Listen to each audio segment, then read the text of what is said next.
loyiha Asakabank hamkorligida Xorazm viloyati Urganch tumani Injirchilar mahallasi fuqarolar yig'inidagi 577-381 sonli konturda amalga oshirilmoqda. Bu yerda taruz etilgan maydon miqdori 15 hektardan iborat. Bu konturda ekinlar zamonaviy usullar bilan parvarishlanmoqda.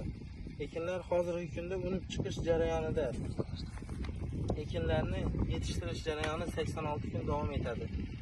Bu davrda ekinlar sug'oriladi, mineral o'g'itlar bilan oziqlantiriladi. Ushbu konturga 48 ta dehqon xo'jaligi biriktirilgan. Har bir dehqon xo'jaligi uchun o'rtacha 0,31 gektar yer maydoni to'g'ri keladi.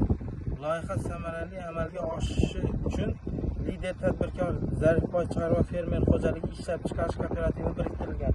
Hozirgi kunda dalada ishchilarimiz ekinlarni ko'rish va o'tlab chiqish jarayonida ishlashmoqda.